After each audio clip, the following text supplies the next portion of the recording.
മമ്മൂക്ക എല്ലാവരും കണ്ടുപിടിക്കും. അപ്പം എല്ലാവരും പറയും ഓ മമ്മൂക്ക ഇത്ര സുന്ദരനാണ്, മമ്മൂക്ക ഇത്ര ഇതാണ്, എങ്ങനെ ഇത് അദ്ദേഹം ആരും ഒന്നും കഴിക്കുന്നില്ല അല്ലെ വേറെ എന്തെങ്കിലും.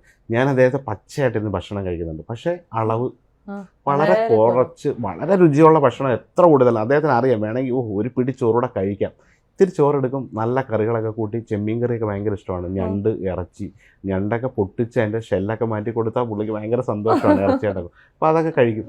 അത് പക്ഷേ എത്ര രുചി എന്ന് പറയട്ടെ, അദ്ദേഹത്തിൻ്റെ ഒരു അളവറിയാം. അതിൻ്റെ അപ്പുറം ഇനി അമൃതാണ്, ഇനിയിപ്പോൾ ദൈവം തമ്പുരാൻ കൊണ്ടു കൊടുത്താലും ചിലപ്പോൾ അത് കഴിക്കില്ല. അതൊരു പോളിസിയാണ്. എന്നാലും അതൊരു ഡിറ്റർമിനേഷൻ അല്ലേ, നമ്മളിത് അതല്ലേ അദ്ദേഹത്തിന്റെ കണ്ടാൽ നമുക്കറിയില്ലേ. ഇതൊക്കെ പാലിക്കണം, അല്ലാതെ വലിച്ചു വരെ തിന്നരുത്. അത് പറയാൻ കാര്യം ഇപ്പൊ ലഞ്ച് ഉണ്ട്, അതുകൊണ്ട്. അല്ല, ഞങ്ങളൊക്കെ കേട്ടിട്ടുള്ള മമ്മൂക്കൊക്കെ ഒരു ആപ്പിളൊക്കെയാണ് ഒരു അതൊക്കെ ചുമ്മാ അദ്ദേഹം ആപ്പിളൊക്കെ നമ്മള് കണ്ട സമയത്തൊക്കെ അദ്ദേഹം ചോറ് കഴിക്കും, കറികൾ കഴിക്കും, പക്ഷെ ചോറ് അത് ആസ്വദിച്ച് കുറച്ച് കഴിക്കുക ഓരോ സമയത്ത്, അദ്ദേഹത്തിന്റെ സമയത്തിനനുസരിച്ച് കഴിക്കും. അങ്ങനെയാണെങ്കിൽ നമ്മുടെ മുഖ്യമന്ത്രിയോ പിണറായി വിജയൻ സാറോ? പിണറായി വിജയൻ സാറിന് 1-2 തവണ ഭക്ഷണം ഉണ്ടാക്കി കൊടുക്കാൻ പറ്റുന്നുണ്ട്. അദ്ദേഹം ഭയങ്കര, നമ്മൾ ഈ പറയുന്ന പോലെ ഒരു ഭക്ഷണത്തിന് മുമ്പിൽ ഇവരാരും കർക്കശക്കാരും നമ്മൾ കാണുമ്പോൾ സാറ് ഭയങ്കര ടഫാണ്. നമ്മൾ പറയുന്നതൊക്കെ സാർ ഇത് നല്ല മത്സ്യമാണ് അപ്പോൾ ചോദിക്കും. അദ്ദേഹം പെട്ടെന്ന് പറയും എനിക്ക് വഴുതനങ്ങയുള്ള ഭക്ഷണം തരരുത്, ആദ്യമേ പറയും ഇഷ്ടമല്ലാത്തത്. ഇഷ്ടമുള്ള ഭക്ഷണങ്ങൾ അദ്ദേഹത്തിന് കൊടുത്താൽ ആസ്വദിച്ചിരുന്ന് വളരെ പതിയെ ഇരുന്ന് കഴിക്കുന്ന ഒരാളാണ്. അതും അപ്രിഷ്യേറ്റ് ചെയ്യും. നല്ല മത്സ്യക്കറി, അതേപോലെ മീൻകറിയൊക്കെ ഭയങ്കര ഇഷ്ടമാണ്. അപ്പോൾ അത് മീൻകറി, അത് ലോബ്സ്റ്റർ ഇഷ്ടമാണ്. ചില സമയത്തൊക്കെ നല്ല ചെമ്മീനൊക്കെ നമ്മൾ കൊണ്ടുവരും, സാർ ഇത് നല്ലതാണ്, അത് ചിലപ്പം പറയും വേണോ വേണ്ട, ഡയറ്ററി ഒക്കെ കാണുമായിരിക്കും.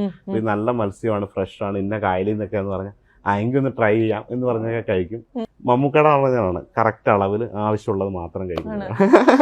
വിരാട് കോഹ്ലി ആണെങ്കിലോ? വിരാട് കോഹ്ലി എന്ന് പറഞ്ഞാൽ വെജിറ്റേറിയൻ ആണ്, വീഗനാണ്. അദ്ദേഹത്തിന് സീ ഫുഡ് ഒന്നും വേണ്ട. ഇവിടെ വന്നു കഴിഞ്ഞാൽ നാടൻ പച്ചക്കറിയുടെ ഒരു ഊണ് കൊടുത്തു കഴിഞ്ഞാൽ പുള്ളി നമ്മളെ താങ്ക് യു എന്ന് പറഞ്ഞിട്ട് പോകും. അത്രയേ ഉള്ളൂ. പിന്നെ കോഹ്ലി എന്ന് പറയുന്നതും ധോണിയും സീ ഫുഡ് കഴിക്കില്ല, ചിക്കനാണ് അദ്ദേഹത്തിന്റെ ഇഷ്ടം. ബാക്കിയുള്ളവരെല്ലാം സീ ഫുഡ് പ്രേമികളാണ്. KL രാഹുൽ, അതേപോലെ രോഹിത് ശർമ്മ, ഇപ്പോഴത്തെ ശ്രേയസ് അയ്യർ, ഋഷഭ് പന്ത്, ഇവർക്കെല്ലാം മീൻ ചുമ്മാ കൊടുത്തു കഴിഞ്ഞാൽ അവരെന്ത് വേണമെങ്കിലും നമുക്ക് ചെയ്ത് അങ്ങനെയുള്ള ഒരാൾക്കാർ. അങ്ങനെയാണെങ്കിൽ ഞാൻ ഇത്രയും നേരം കഥയൊക്കെ കൊതിയോടുകൂടി ഒരു ഇന്റർവ്യൂ എടുക്കുക എന്ന് കേട്ടിട്ടുണ്ടോ? അതാണ് ഇപ്പൊ ഞാൻ സംഭവിച്ചത്. ഇപ്പൊ എനിക്ക് സംഭവിച്ചത്. അപ്പൊ ഇനി നമുക്ക് എന്തെങ്കിലും പോയൊക്കെ ഒന്ന് ഉണ്ടാക്കിയൊക്കെ നോക്കാം. ചേട്ടൻ ഉണ്ടാക്കി തരും, ഞാനിരുന്ന് ആ സൈഡിലിരുന്ന് ഡയറക്ഷൻസ് തരും, അതിടൂ ഇതിടൂ എന്നൊക്കെ ഞാൻ പറയാം. അപ്പൊ നമുക്കൊന്ന് ഉണ്ടാക്കി നോക്കാം. നമ്മൾ എന്തുണ്ടാക്കാൻ പോകുന്നത്? Okay, done. നിർവാണയുടെ കൂടെ കഴിക്കാൻ എന്താ തരാ? അപ്പം ഉണ്ട്, നല്ല നൂൽ പൊറോട്ട ഉണ്ട്.